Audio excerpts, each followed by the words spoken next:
মদ্যপান, ধূমপান ও মাদক সেবন স্বাস্থ্যের পক্ষে ক্ষতিকর। বাংলা সাহিত্যের রোমাঞ্চকর কিছু গল্প দিয়ে সাজানো আমাদের এই বিশেষ নিবেদন সানডে সাসপেন্স। আজকের গল্প মায়া, রচনা বিভূতিভূষণ বন্দ্যোপাধ্যায়। বিভূতিভূষণ জন্মেছিলেন 1894 সালের 12ই সেপ্টেম্বর। বাংলা সাহিত্যের পাঠক তাকে মূলত চেনেন পথের পাঁচালী এবং অপুর সৃষ্টিকর্তা রূপে। পথের পাঁচালী ছাড়া তার বিখ্যাত উপন্যাসগুলির মধ্যে আছে অপরাজিত, আরণ্যক, আদর্শ হিন্দু হোটেল, অশনি সংকেত ইত্যাদি। ছোট গল্পের মধ্যে আছে একটি ভিন্ন স্বাদের মজার গল্প বাক্সবদল। কিশোরদের জন্য লেখা চাঁদের পাহাড় আজও আমাদের অতি প্রিয়। 1950 সালের 1 নভেম্বর মাত্র 55 বছর বয়সে বিভূতিভূষণ বন্দ্যোপাধ্যায়ের মৃত্যু হয়। আজ সানডে সাসপেন্সে শুনবেন তাঁর লেখা একটি ছোট গল্প মায়া। এই গল্পটা আমরা নিয়েছি বিভূতিভূষণ বন্দ্যোপাধ্যায় অলৌকিক গল্প সম্ভার এই সংকলনটি থেকে। প্রধান চরিত্রে গল্পের কথক নিবারণ চক্রবর্তী, দোকানি এবং ভূতেরা। গল্প পাঠে মীর, গল্পের সূত্রধার দীপ। শুরু হচ্ছে মায়া।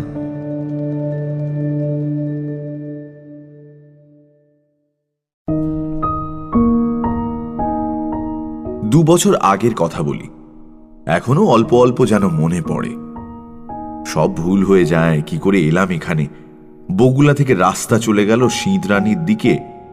চলি সেই রাস্তা ধরেই। রাঁধুনি বামুনের চাকরিটুকু ছিল অনেক দিনের, আজ তা গেল।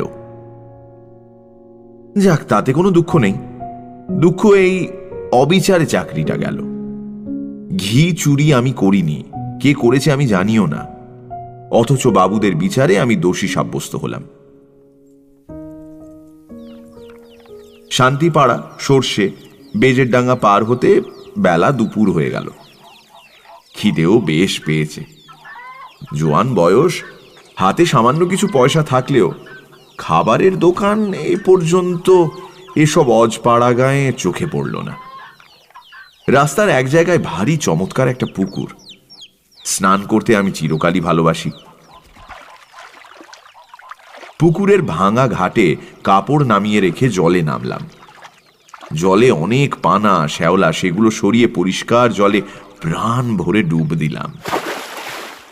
বৈশাখের শেষ, গরমও বেশ পড়েছে। স্নান করে সত্যি ভারী তৃপ্তি হলো। পুকুরের ধারে একটা তেঁতুল গাছের ডালে ভিজে কাপড় রোদে দিলাম। শরীর ঠান্ডা হলো, কিন্তু পেট সমানে জ্বলছে। এ সময় কোনো বনের ফল নেই, চোখে তো পড়ে না যেদিকেই চাই। এমন সময় একজন বুড়ো লোক পুকুরটাতে নাইতে আসছে দেখা গেল। আমাকে দেখে বললে, বাড়ি কোথায়? আমি বললাম, আমি গরিব ব্রাহ্মণ, এই চাকরি খুঁজে বেড়াচ্ছি। এই আপাতত বড় খিদে পেয়েছি, খাবো কোথায়? এই আপনি কি সন্ধান দিতে পারেন? দাঁড়াও, একটু নিয়ে নি, তারপর সব ঠিক করে দিচ্ছি। স্নান সেরে উঠে লোকটি আমাকে সঙ্গে নিয়ে গ্রামের মধ্যে ঢুকে জঙ্গলে ঘেরা একটা পুরনো বাড়িতে ঢুকলো। বললে, আমার নাম নিবারণ চক্রবর্তী। এ বাড়ি আমার, কিন্তু আমি এখানে থাকি নে। কলকাতায় আমার ছেলেরা ব্যবসা করে, শ্যামবাজারে ওদের বাসা। এত বড় বাড়ি পড়ে আছে, আর সেখানে মাত্র 3খানা ঘরে আমরা থাকি। কি কষ্ট বলো দেখি। আমি মাসে মাসে একবার আসি, বাড়ি দেখাশুনো করি। ছেলেরা ম্যালেরিয়ার ভয়ে আসতে চায় না। মস্ত বড় বাগান আছে বাড়ির পেছনে, তাতে সব রকম ফলের গাছ আছে। 12 ভূতে খায়। তুমি এখানে থাকবে? হ্যাঁ, থাকতে পারি। তা কি কাজ করতে? রাঁধুনির কাজ। যে কদিন এখানে আছি সে কদিন এখানে রাঁধো, দুজনেই খাই।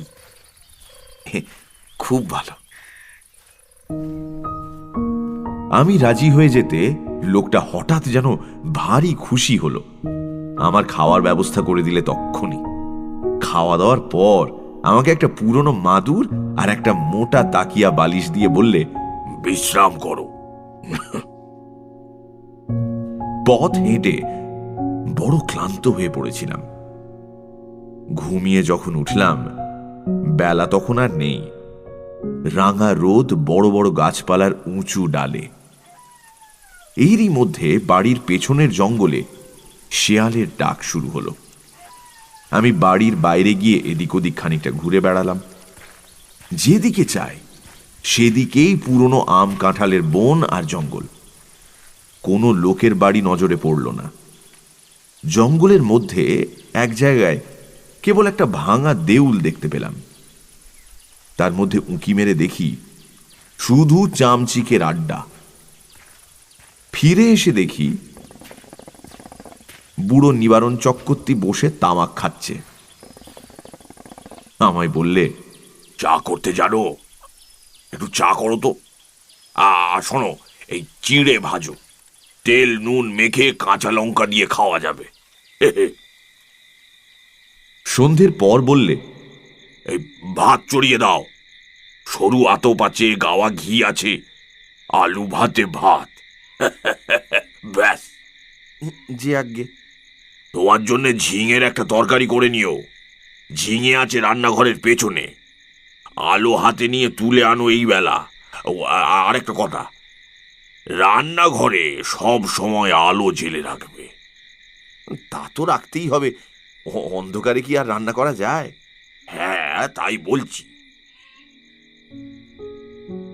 মস্ত বড় বাড়ি, ওপরে নিচে বোধহয় 14-15খানা ঘর, এছাড়া টানা বারান্দা। 2-4খানা ছাড়া অন্য সব ঘরে তালা দেওয়া। রান্নাঘরের সামনে মস্ত বড় লম্বা রোয়াক। রোয়াকের ও মুড়োয় 4-5টা নারকোল গাছ আর একটা বাতাবি লেবুর গাছ। ঝিঙে তুলতে হলে এই লম্বা রোয়াকের ও মুড়োয় গিয়ে আমায় উঠোনে নামতে হবে, তারপর ঘুরে রান্নাঘরের পেছন দিকে যেতে হবে। তখনও সম্পূর্ণ অন্ধকার হয়নি। আলোর দরকার নেই ভেবে আমি এমনি শুধু হাতেই ঝিঙে তুলতে গেলাম। বাবা, কি আগাছার জঙ্গল রান্নাঘরের পেছনে! বুনো ঝিঙে গাছ, যাকে ইঁটো গাছ বলে, অর্থাৎ এমনি বীজ পড়ে যে গাছ হয় তাই। অনেক ঝিঙে ফলেছে দেখে বেছে বেছে কচি ঝিঙে তুলতে লাগলাম। হঠাৎ আমার চোখে পড়ল একটি বউ মতোকে মেয়ে ছেলে আমার সামনাসামনি 10 হাত দূরে ঝোপের মধ্যে নিচু হয়ে আধঘোমটা দিয়ে আমারই মতো ঝিঙে তুলছে।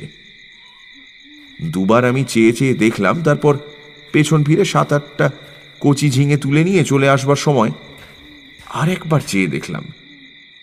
দেখি বউটি তখনও ঝিঙে তুলছে।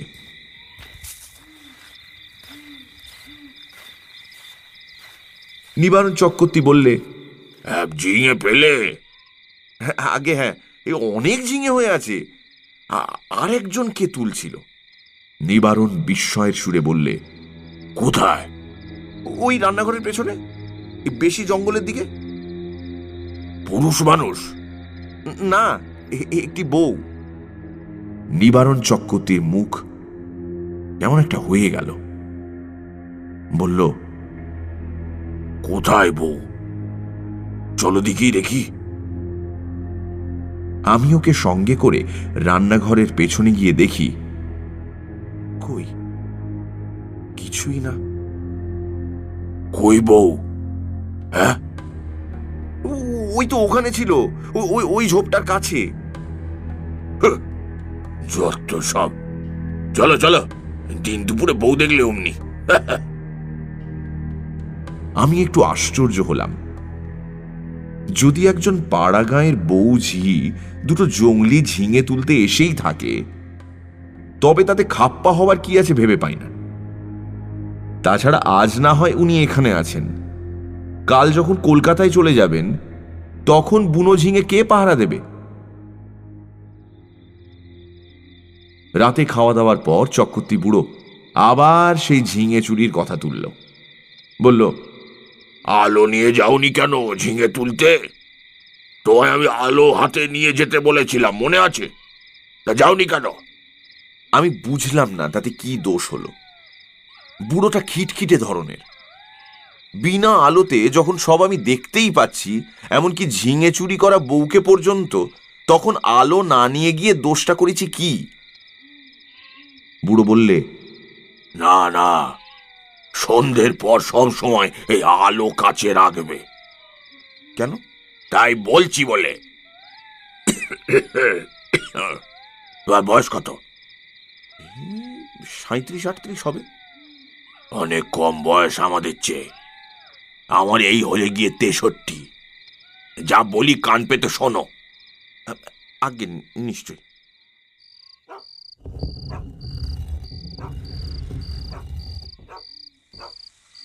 রাতে শুয়ে আছি, ওপরের ঘরে কিসের যেন ঘটঘট শব্দ শুনে ঘুম ভেঙে গেল। জিনিসপত্র টানাটানির শব্দ। কে বা কারা যেন বাক্স বিছানা এখান থেকে ওখান নিয়ে যাচ্ছে, ভারী জিনিস সরাচ্ছে। বুড়ো কাল সকালে চলে যাবে কলকাতায়, তাই বোধহয় জিনিসপত্র গোছাচ্ছে। কিন্তু এত রাতে,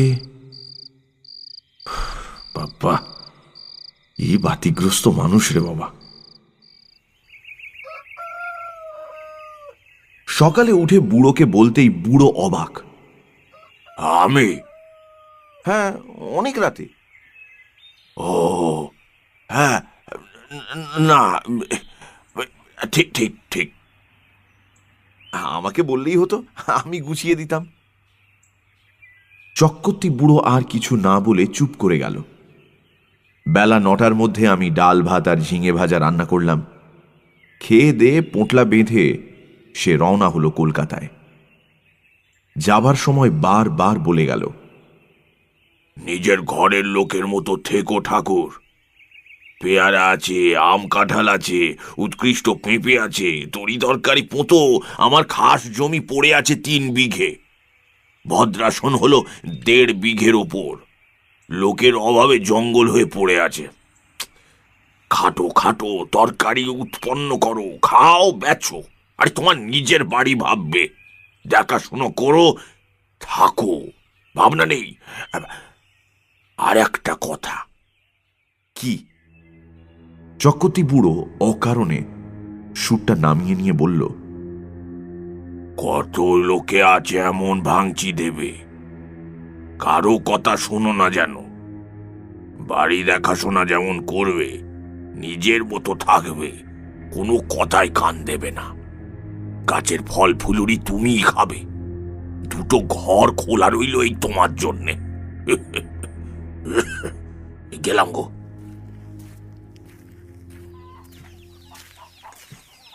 বুড়ো চলে গেল। আমাকে যেন আকাশে তুলে দিয়ে গেল। আরে এত বড় বাড়ির বড় বড় 2খানা ঘর আমার ব্যবহারের জন্য রয়েছে। তাছাড়া বারান্দা, রান্নাঘর, রোয়াক এসব তো আছেই।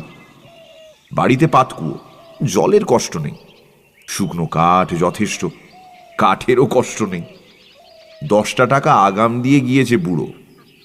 প্রায় 1/2 টাক সরু আতপ চালও আছে। আর গাছ ভরা আম কাঁঠাল। এই যেন ভগবানের দান আকাশ থেকে পড়ল হঠাৎ। বিকেলের দিকে তেল নুন কিনবো বলে মুদির দোকান খুঁজতে বেরুলাম। বাপরে, কি বন জঙ্গল গাঁখানার ভেতরে! উফ! আর এদের যেখানে বাড়ি তার ত্রিসীমানায় কি কোনো লোকালয় নেই? জঙ্গল ভেঙে সুঁড়ি পথ ধরে 1/2 মাইল যাবার পর একটা লোকের সঙ্গে দেখা হলো। সেও তেল কিনতে যাচ্ছে, হাতে তেলের ভাঁড়। আমায় দেখে বললে, বাড়ি কোথায়? এখানে আছি, এই নিবারণ চক্রবর্তীর বাড়ি। নিবারণ চক্রবর্তীর? কেন? দেখাশুনো করি, কাল এসেছি। ও বাড়িতে থাকতে পারবে না? কেন? এই বলে দিলাম, দেখে নিও, কত লোক ও বাড়িতে এলো গেল। ওরা নিজেরাই থাকতে পারে না তো অন্য লোক। ও বাড়ির ছেলে বউয়েরা কোশ্চিনকালে ও বাড়িতে আসে না। কেন? তা কি জানি। ও বড় ভয়ানক বাড়ি। তুমি বিদেশি লোক, খুব সাবধান। আর কিছু না বলে লোকটা চলে গেল। আমি দোকান খুঁজে জিনিস কিনে বাড়ি ফিরলাম। তখন বিকেল গড়িয়ে গিয়ে সন্ধে। দূর থেকে জঙ্গলের মধ্যেকার পুরনো উঁচু দোতলা বাড়িখানা দেখে আমার বুকের ভেতরটা ছাত করে উঠল। সত্যি বাড়িখানার চেহারা কিরকম যেন একটা জীবন্ত জীব আমার মতন ছোট্ট একটা মানুষকে যেন গিলে ফেলবার জন্য হাত বাড়িয়ে এগিয়ে আসছে। আচ্ছা, এরকম চেহারা কেন? কিছু না, ওই লোকটা আমার মন খারাপ করার জন্য দায়ী। আমি যখন তেল নুন কিনতে যাই তখন আমার মনে দিব্যি ফুর্তি ছিল। হঠাৎ এমন হওয়ার কারণ হচ্ছে ওই লোকটার ভয় দেখানো কথাবার্তা। গায়ে পড়ে অত হিত করবার দরকার কি ছিল বাবু তোমার? চকতি বুড়ো তো বলেই গিয়েছে, কত লোক কত কথা যে বলবে, কারুর কথায় কান দিও না। কিছু না, গাছপালার ফুল ফুলুরি গাঁয়ের লোক চুরি করে খায় কি না? বাড়িতে একজন পাহারাদার বসালে লুটপাট করে খাওয়ার ব্যাঘাত হয়, সেই জন্যই ভয় দেখানো। যেমন ওই বউটি কাল সন্ধেবেলা ঝিঙে চুরি করছিল। অনেক দিন এমন আরামে থাকিনি। বিনা খাটুনিতে পয়সা রোজগারের এমন সুযোগ জীবনে কখনো ঘটেনি। নিজের জন্য শুধু দুটো রান্না, মিটে গেল কাজ। সকাল সকাল রান্না সেরে নিয়ে নিচের বড় রোয়াকে বসে আপন মনে গান গাইতে লাগলাম। এত বড় বাড়ির আমি মালিক, কারো কিছু বলবার নেই আমাকে, যা খুশি করব। হঠাৎ ভয়ানক আশ্চর্য হয়ে গেলাম। দোতলার নালির মুখ দিয়ে পড়তে লাগলো জল, যেমন ওপরের বারান্দাতে কেউ হাত পা ধুলে জল পড়ে।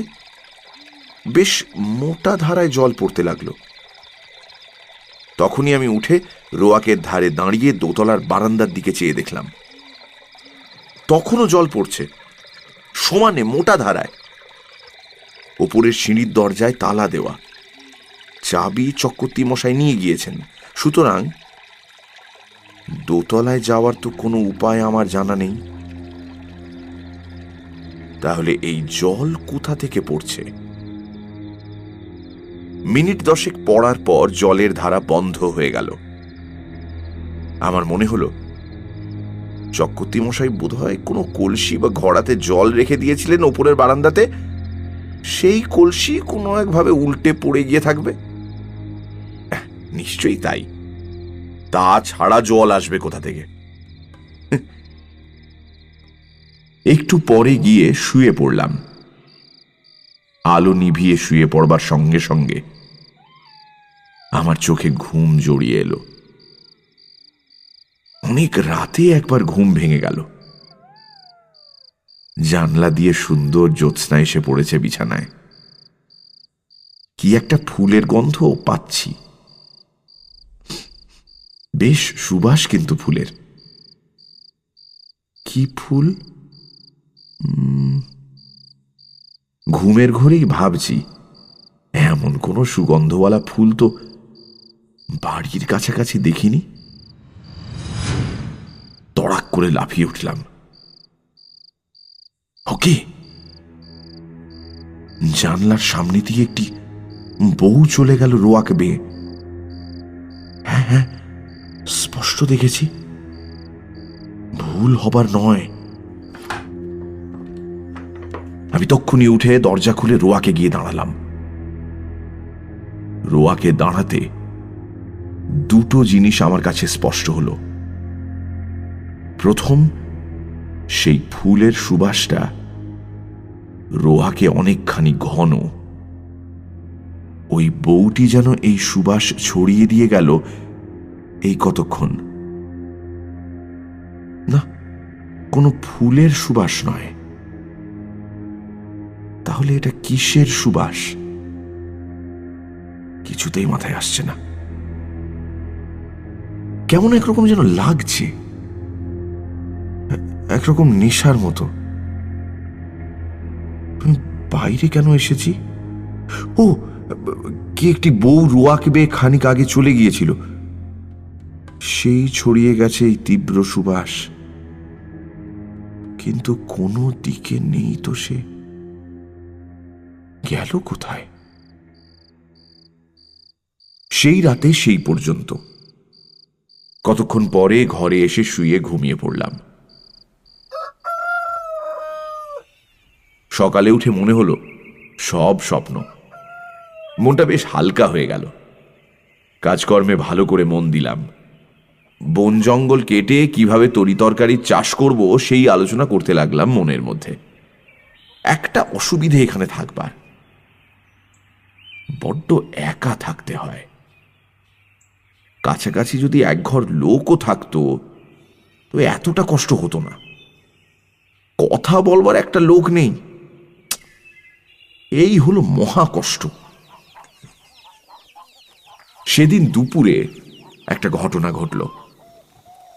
আমি ভাত নামিয়ে হাঁড়ি রাখতে যাচ্ছি, এমন সময় দোতলার বারান্দাতে অনেক লোক যেন একসঙ্গে হেসে উঠল।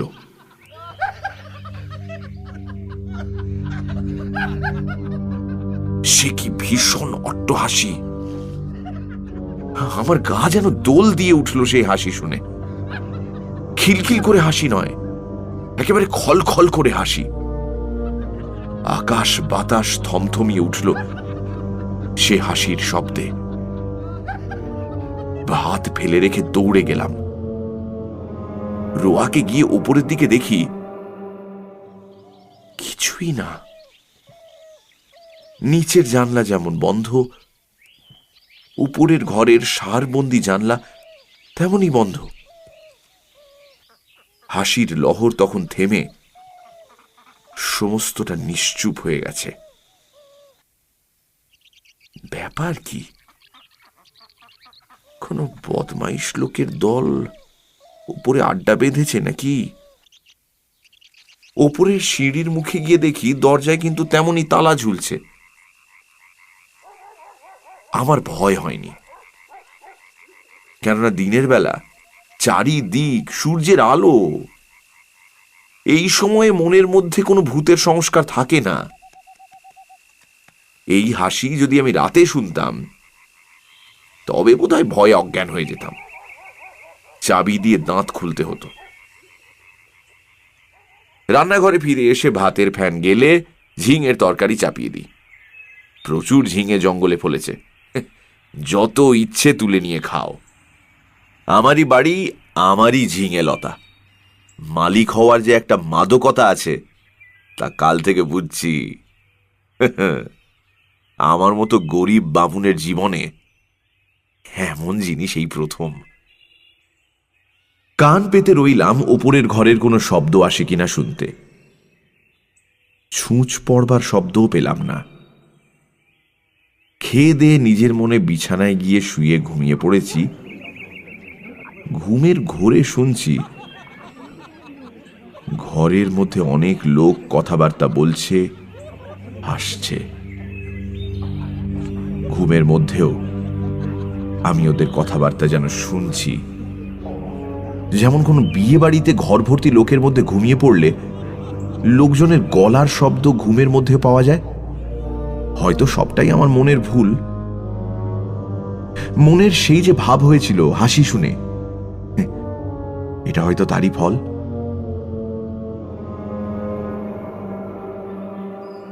এরপর 9 দিন আর কোনো কিছু ঘটেনি। মানুষের মনের অভ্যেস অপ্রীতিকর জিনিসগুলো তাড়াতাড়ি দিব্যি ভুলে যেতে চায়, পারেও ভুলে যেতে। আমি নিজের মনকে বোঝালাম, ওসব কিছু না। কি শুনতে কি শুনেছি?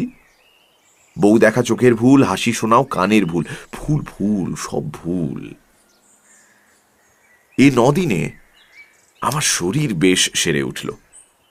খাই দাই আর শুধু ঘুমোই। কাজকর্ম তো কিছুই নেই। কেমন একরকমের কুড়েমি পেয়ে বসেছে আমাকে। আমি সাধারণত খুব খাটিয়ে লোক, শুয়ে বসে থাকতে একদম ভালোবাসি না। কিন্তু অনেক দিন ধরে অতিরিক্ত খাটুনির ফলে কেমন একরকমের অবসাদ এসে গেছে। শুধুই আরাম করতে চায়। 9 দিনের দিন বিকেলে মনে হলো রান্নাঘরের পেছনে সেই ঝিঙের জঙ্গলটা কেটে একটু পরিষ্কার করি। ঝিঙের লতাগুলো বাঁচিয়ে অবশ্য। ওখানে ঝালের চারা পুঁতব। আর একটা চাল কুমড়োর এঁটো লতা হয়েছে এই জঙ্গলের মধ্যে, সেটা বাঁশের কঞ্চি দিয়ে রান্নাঘরের ছাদে উঠিয়ে দেব। এ বাড়িতে কাজ করে সুখ আছে, কেননা দা, কোদাল, কাস্তে, নিড়েন, শাবল, কুড়ুল সব সব মজুত আছে, ঘরের কোণে একটা হাত করাত পর্যন্ত। অল্প কিছুক্ষণ মাত্র কাজ করেছি, আধ ঘন্টাও হবে না। হঠাৎ দেখি সেই বউটি আবার ঝিঙে তুলতে এসেছে। নিচু হয়ে ঝোপের মধ্যে ঝিঙে তুলছে। সঙ্গে সঙ্গে দোতলার ঘরগুলোর মধ্যে এক মহা কলরব শুরু হলো। অনেকগুলো লোক, আন্দাজ 50 একসঙ্গে যেন হই হই করে উঠল। সব দরজা জানলা যেন একটা ঝড়ের ঝাপটা লেগে একসঙ্গে খুলে গেল। বন কাটা ফেলে আমি ওপর দিকে চেয়ে দেখলাম। সামনের রোয়াকে এসে দাঁড়ালাম। কই, একটা দরজা জানলার কপাটও তো খোলেনি দোতলার, যেমন ছিল তেমনি আছে। ব্যাপার কি? এই বাড়িটার মৃগী রোগ আছে নাকি? মাঝে মাঝে এমন বিকট চিৎকার ওঠে কেন? এবার তো ভুল হবার কোনো কথা নয়। সম্পূর্ণ সুস্থ মনে কাজ করতে করতে এই চিৎকার আমি শুনেছি, এই মাত্র শুনেছি। এখন আবার চারিদিক নিঃশব্দ, কোনো দিকে কোনো শব্দ নেই। সেই বউটি আবার ঝিঙে তুলতে এসেছে এই গোলমালের মধ্যে। দৌড়ে গেলাম রান্নাঘরের পেছনে, সেখানেও কেউ নেই। সেদিন রাতে একটা ঘটনা ঘটল, ভারী মজার ঘটনা বটে।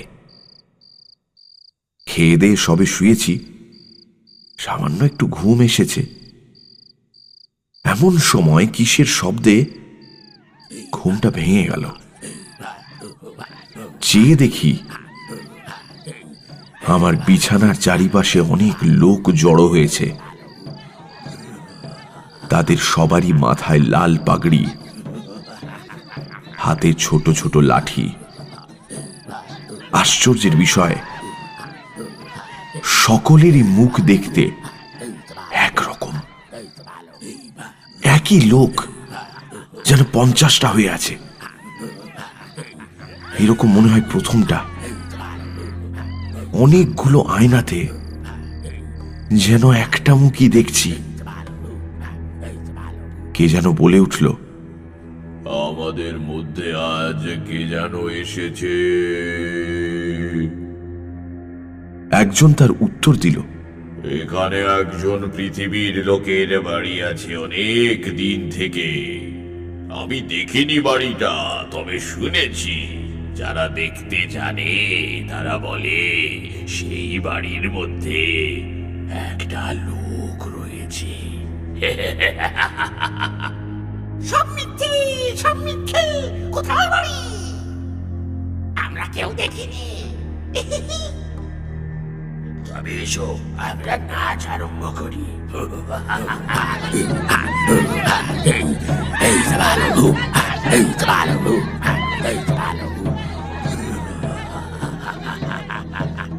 বাপরে বাপ, কোথায় বলে ভূতের নৃত্য। হ্যাঁ, এইবার সচক্ষে দেখলাম। সে কি কাণ্ড! কতগুলো লোক একসঙ্গে লাঠি বাজিয়ে একটা তাণ্ডব নৃত্য শুরু করে দিল। আমার শরীরের মধ্যে দিয়ে কতবার যে এলো গেল, তার সঙ্গে সঙ্গে বিকট চিৎকার আর হল্লা। আমার বিছানার বা আমার কোনো অংশ তারা স্পর্শ করলো না। আমি যে সেখানে আছি তাও যেন তারা জানে না। ওদের হুঙ্কার আর ভৈরব নৃত্যে আমি জ্ঞান হারালাম। যখন জ্ঞান হলো তখন শেষ রাতের জ্যোৎস্না খোলা জানলা দিয়ে এসে বিছানায় পড়েছে। সেই ফুলের মিষ্টি গন্ধ ঘরের ঠান্ডা বাতাসে। আমি আধ অচেতনভাবে জানলার বাইরে জ্যোৎস্না মাখা গাছপালার দিকে চেয়ে রইলাম। কতক্ষণ পরে জানি না, ভোর হয়ে গেল। বিছানা ছেড়ে উঠে দেখি ঘুমের কোনো ব্যাঘাত হয়নি। ভালো ঘুম হলে শরীর যেমন ঝরঝরে আর সুস্থ হয়, ঠিক সেরকমই বোধ করছি। তবে সে ভূতের নাচ কে দেখেছিল? সে নাচ কি তবে ভুল? খেয়ে দে পরম আরামে শুয়ে ঘুমিয়ে পড়ে স্বপ্ন দেখেছি? তাই যদি হয়, তবে এই শেষ রাতে ঠান্ডা বাতাসে যে ফুলের গন্ধ পেয়েছি, সেটা কোথা থেকে এলো? সেই বউটি যখন চলাফেরা করে তখনই অমন গন্ধ ছড়ায় বাতাসে। গন্ধটা ভুল হতে পারে না। এখনো সেই গন্ধ আমার নাকে লেগে রয়েছে। কোনো অজানা বন ফুলের সুবাস হয়তো। তাই হবে। তেল কিনতে গিয়েছি দোকানে। দোকানি বললে, কিরকম আছো? বলি, কিছু দেখছো নাকি? না। শুনছো কিছু? না। তুমি দেখছি সাধু লোক, টুকটাক জানো নাকি? ভূতের মন্তর? তেল দাও, চলে যাই, ওসব বাজে কথা রাখো। আচ্ছা, একটা মেয়েকে ওখানে কোনোদিন দেখোনি? এই বউ মতো কোনো গন্ধ টন্ধ পাওনি? হ্যাঁ, কিসের গন্ধ? জানে না জানো, কোনো ফুলের সুগন্ধ? না। খুব বেঁচে গিয়েছো তুমি। তোমার আগে যারা ওখানে থাকতো তারা সবাই একটি বউকে দেখতো ওখানে প্রায়। এমন হতো শেষে ও বাড়ি ছেড়ে তারা নড়তে চাইতো না। তারপর রোগা হয়ে দিন দিন শুকিয়ে শেষ পর্যন্ত মারা যেত। দুটি লোকের এইরকম হয়েছে এই পর্যন্ত। আর ওই বাড়িতে ভূতের আড্ডা। ভূতে লোককে পাগল করে দেয়। তাদের কাণ্ডজ্ঞান থাকে না।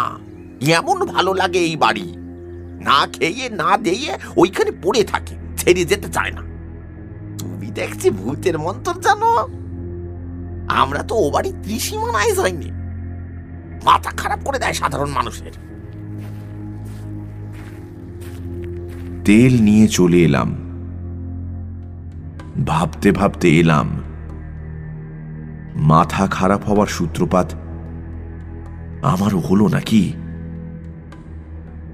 বাড়ির সীমানায় পা না দিতেই আমারও মনে হলো, না, ধুৎ, ও সব ভুল।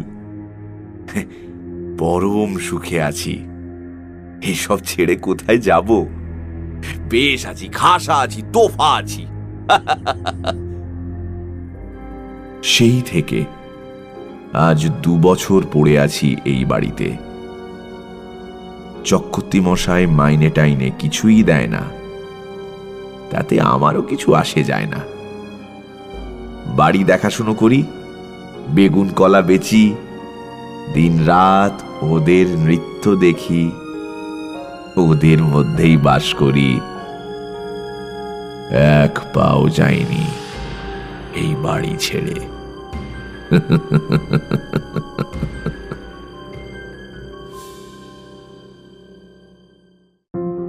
সানডে সাসপেন্স ক্লাসিক্সে আজ শুনলেন বিভূতিভূষণ বন্দ্যোপাধ্যায়ের মায়া। গল্প পাঠে মীর, শব্দগ্রহণ রিচার্ড, আবহ সঙ্গীত এবং স্পেশাল এফেক্টস সত্যজিৎ সেন, বিশেষ তত্ত্বাবধান দীপ, পোস্টার ডিজাইন গ্রিনিং ট্রি, সমগ্র পরিকল্পনা ও পরিচালনায় ইন্দ্রাণী।